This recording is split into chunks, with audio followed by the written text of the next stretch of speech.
कसूर पर जीत हासिल हो चुकी थी। वहां के पठानों को हराकर और शहर पर अपना कब्जा करने के बाद महाराजा रणजीत सिंह और सरदार हरि सिंह नलवा वापस लाहौर के लिए रवाना हुए। तो रास्ते में मलेरकोटला के पठानों ने उन पर हमला कर दिया और मुश्किलें पैदा करने की कोशिश की। महाराजा ने उनको सबक सिखाने का फैसला किया और मलेरकोटला को जीतकर अपने किसी सिख सरदार को जागीर के तौर पर देने की सोची। तब सरदार हरि सिंह नलवा ने उनको रोकते हुए याद दिलाया कि कैसे इन पठानों के पूर्वजों ने छोटे साहिबजादों पर हो रहे जुल्मों के खिलाफ आवाज उठाई थी। जब सरहिंद के गवर्नर वजीर खान ने 2 छोटे साहिबजादों को जिंदा दीवार में चुनवाने का हुक्म दिया तो नवाब मलेरकोटला ने इसकी खिलाफत की थी। उन्होंने कहा था कि इन छोटे बच्चों पर पहले ही काफी जुल्म हो चुके हैं और अब उनकी जान को बख्श दिया जाए। सरदार हरि सिंह ने कहा कि इन पठानों के पूर्वजों के द्वारा किए गए उस बर्ताव की वजह से इनको माफ कर देना चाहिए। इस तरह से उन्होंने मलेरकोटला को उस वक्त भारी लड़ाई और खून खराबे से बचाया था। ये वाकया बताता है कि एक तरफ जहां सरदार नलवा की तलवार दुश्मन के लिए मौत का फरमान थी, वहीं दूसरी तरफ वो बेहद स्पिरिचुअल और संवेदनशील व्यक्ति थे। दोस्तों,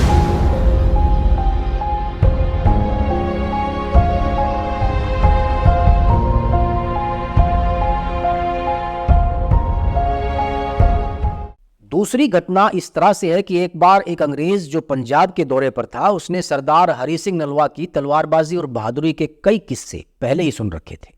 उसने सरदार साहब से रिक्वेस्ट की कि आपकी तलवारबाजी का एक नमूना दिखना चाहते हैं। सरदार नलवा इसके लिए राजी हो गए। वो एक चारपाई पर बैठ गए और एक कौवे को जमीन पर छोड़ने के लिए कहा।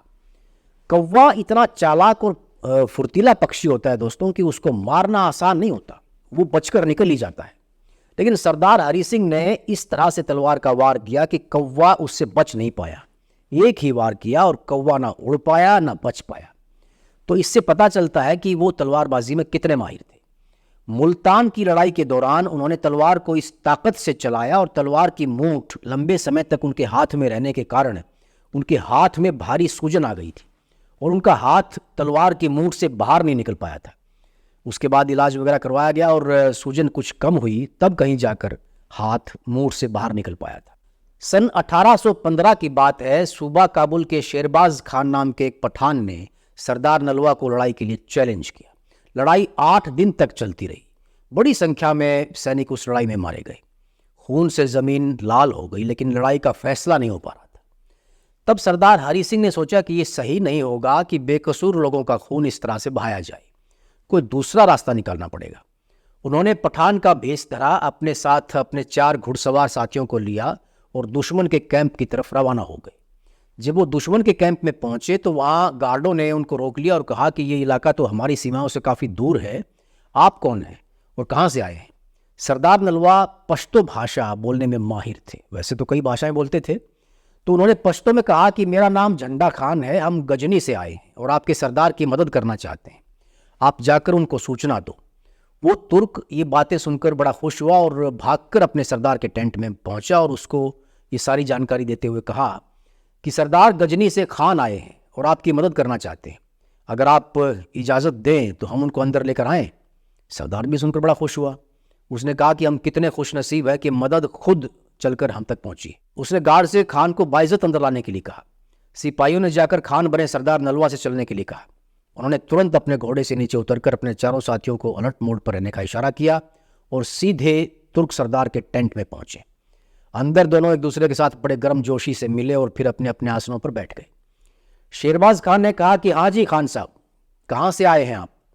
उसने जैसे ही पूछा, सरदार हरि सिंह की आंखें गुस्से से लाल हो गई और वो बिना किसी लाग लपेट के और बात को घुमाए बिना सीधे मुद्दे पर आ गए और बोले, भैया मैं कोई खानवान नहीं हूं, मेरा नाम हरि सिंह है। तुम मुझे अच्छी तरह से जानते हो और ये भी जानते हो कि इतनी आसानी से बचकर मैं तुमको जाने नहीं दूंगा। तो शेरबाज खान, मेरा मानना यह है कि 8 दिन से हमारे बीच जो लड़ाई चल रही है, इसमें दोनों तरफ से निर्दोषों की जानें जा रही हैं, जिसका कोई मतलब नहीं है। किसी माँ का लाल अगर बेमतलब मारा जाए तो गलत है। इसलिए मैं इस लड़ाई को बंद करने के लिए तुम्हारे पास आया हूं और तुमको खुला चैलेंज करता हूं कि हम दोनों आमने सामने की लड़ाई लड़ेंगे और फैसला करेंगे, और तुमको मैं पहला वार करने का मौका भी देता हूं। अब शेरबाज खान की कपकपी शुरू हो गई। डर से उसका पूरा शरीर पसीने से तरबतर हो गया, लेकिन उसके टेंट के अंदर जाकर सरदार हरि सिंह नलवा ने उसको चैलेंज किया था। अब उसके पास कोई दूसरा रास्ता नहीं था। उसने अपनी तलवार निकाली और हमला कर दिया। खालसा सरदार ने अपनी ढाल के ऊपर उसकी तलवार के उस वार को रोक लिया और फुर्ती से अपने खांडे की एक ही वार से उस तुर्क सरदार का काम तमाम कर दिया। उसके बाद वो चुपचाप टेंट से बाहर आए और अपने घोड़े पर चढ़कर बाहर इंतजार कर रहे अपने चारों साथियों के साथ वहां से निकल गए। कानों कान किसी को खबर नहीं हुई कि टेंट के अंदर क्या हुआ था। उसके बाद जब उनको पता चला तो लड़ाई तो हुई और जो तुर्क लड़ने के लिए मैदान में आए वो सिख फौज की तलवारों की भेंट चढ़ गए। लेकिन सरदार के मरने से उनकी फौज की हिम्मत टूट गई और वो वहां से भागकर पहाड़ों में छुप गए। इस तरह उस लड़ाई का खात्मा हुआ। इस बात से यह सिद्ध होता है कि सच्चे योद्धा कभी निर्दोषों की हत्या करके खुशी का अनुभव नहीं करते, भले ही उनको अपनी जान की बाजी लगानी पड़े। अब आते हैं चौथी घटना पर। मनखेरा एक रियासत थी, वहां के नवाब ने लाहौर दरबार से बगावत कर दी। मनखेरा फिलहाल पाकिस्तान के पंजाब यानी पीओके का हिस्सा है। वहां के नवाब ने सालाना नजराना के रूप में जो पैसा लाहौर दरबार को देना होता था वो भी नहीं दिया। तो महाराजा रणजीत सिंह ने उसको सबक सिखाने का फैसला किया और इस काम की जिम्मेदारी सरदार हरि सिंह नलवा को सौंपी।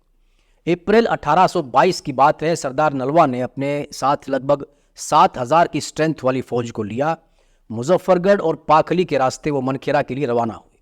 मनखेरा के रास्ते में एक जगह पड़ती है मांगल। जब वो मांगल से गुजरे तो वहाँ के जो लोकल ट्राइब थे उनका एक सरदार जिसका नाम मोहम्मद खान तराइन था, वो लगभग 25,000 के आसपास लोगों को साथ लेकर रास्ते में आ गया और लड़ाई करने के लिए तैयार हो गया। सरदार नलवा ने सोचा कि इतनी बड़ी तादाद के आगे छोटी सी फौज के साथ रिस्क लेना नहीं चाहिए, इससे बेकार में जान माल का नुकसान होगा। तो उन्होंने अपने दूत को उस मुस्लिम सरदार के पास भेजा और कहलवाया कि हम महाराजा रणजीत सिंह के हुक्म पर मनखेरा जा रहे हैं और आपको किसी तरह का कोई नुकसान पहुंचाना हमारा मकसद नहीं है। लेकिन घमंड के नशे में चूर सरदार ने उनकी इस बात पर कोई ध्यान नहीं दिया। सिख आर्मी को उसने बड़े हल्के में ले लिया। अब सरदार नलवा को लगने लगा कि यह लड़ाई ज़बरदस्ती उनको लड़नी ही पड़ेगी, जिसका उनका कोई इरादा नहीं था। दरअसल ये कबीले उपद्रवी स्वभाव के हुआ करते थे, लड़ाई के लिए हमेशा तैयार रहा करते थे और कश्मीर जाने वाले हर आदमी से जो वहां से गुजरता था उससे टैक्स वसूलते थे। यही टैक्स वो सरदार नलवा से भी वसूलना चाहते थे। सरदार नलवा ने उनको जायज़ टैक्स देने के लिए हाँ भी कर दी थी, लेकिन वो अपनी मांगों को लेकर अड़े रहे और ज़्यादा पैसा मांगने लगे और दूसरी शर्तों को भी थोपने लगे। अब सरदार नलवा का माथा ठनका। सुलह की सारी कोशिशें नाकाम हो गई। अब हथियार उठाना ही एकमात्र ऑप्शन था। उनकी तादाद इतनी ज़्यादा थी कि हारने के चांसेस ज़्यादा थे, लेकिन सरदार हरि सिंह ने मन बना लिया था। उन्होंने इतना ज़ोर से हमला किया कि वो लोग हक्के बक्के रह गए। उनकी तादाद तो 3 गुना से भी ज़्यादा थी, लेकिन वो सारे अनट्रेंड थे।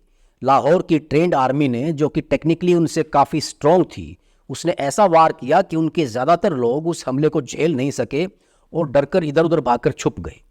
महज कुछ घंटों की उस घातक लड़ाई ने उन लोगों को वहां से भगा दिया। उपद्रवी कबीले के उस इलाके में आतंक फैल गया। उनका सरदार भी जान बचाने के लिए वहां से सिरीकोट के पहाड़ी इलाके में जाकर छुप गया। उनके लगभग 2000 के आसपास लोग उस दिन उस लड़ाई में मारे गए। सिख सेना की तरफ से भी इस लड़ाई में काफ़ी जानें गई। लड़ाई के बाद उस इलाके में आग लगाकर तबाही मचाने का आदेश सरदार नलवा ने जारी किया, लेकिन वहाँ के कुछ बुजुर्ग लोगों की प्रार्थना पर और भविष्य में शांतिपूर्वक रहेंगे इस शर्त पर यह आदेश वापस लिए गए। सज़ा के तौर पर 5.5 रुपये जुर्माना हर घर पर लगाया गया। वहाँ पर अपने प्रशासन की पकड़ मजबूत बनाने के लिए बाद में नवाज शहर में सरदार हरि सिंह नलवा ने एक किला बनाया और वहाँ पर एक छावनी बना दी गई ताकि भविष्य में ऐसे किसी भी कार्रवाई को रोका जा सके।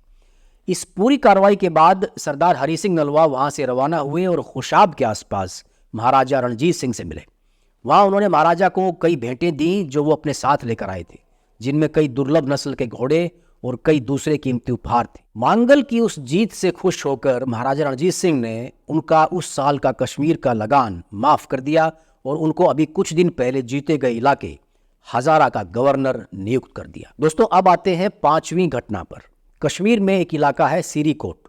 ये इलाका भी फिलहाल पीओके में ही है, क्योंकि पूरे कश्मीर में अलग अलग इलाकों पर ट्राइब्स का ही राज हुआ करता था।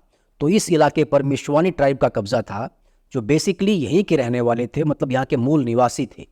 इस गांव सिरीकोट की ज्योग्राफिकल कंडीशन ऐसी है कि ये बिल्कुल पहाड़ के ऊपर था और नीचे से गुजरने वाले सभी तरह के मूवमेंट्स को ये देख सकते थे। यहाँ के कबीले के सरदारों ने एक बार बगावत कर दी। ये बात है सन 1824 के आसपास की। सरदार हरि सिंह नलवा ने अपनी आर्मी के साथ इस इलाके पर अटैक कर दिया। इस लड़ाई को जीतने और डिसिसिव पोजीशन तक पहुंचाने में उनको 6 महीने का वक्त लगा। और इसी दौरान सरदार नलवा बड़ी मुश्किल से मौत के मुंह से बचे थे। इस अभियान के लिए सरदार साहब ने उबड़ खाबड़ पगडंडियों और कटीली झाड़ियों वाले जंगल के बीच से पहाड़ों में ऊपर चढ़ने के लिए रास्ता बनाना शुरू किया। तभी कबीले के लोगों ने पहाड़ के ऊपर से बड़े बड़े पत्थर उठाने शुरू कर दिए। ऐसी ही एक बहुत बड़ी चट्टान की चपेट में आ गए थे सरदार हरि सिंह, और उस चट्टान के साथ आए ढेर सारे मलबे के नीचे वो दब गए थे। कई दिनों तक उनकी कोई खबर नहीं लगी, बल्कि चारों तरफ यह अफवाह फैल गई कि सरदार हरि सिंह मारे गए हैं। लेकिन वो वहां से बचकर आ गए, और जब उनके घाव ठीक हुए तो उन्होंने उन कबीलों को आड़े हाथों लिया और वहां पर मौजूद हर हथियारबंद आदमी को तलवार से मौत के घाट उतार दिया और उस पूरे इलाके को अपने कब्जे में ले लिया।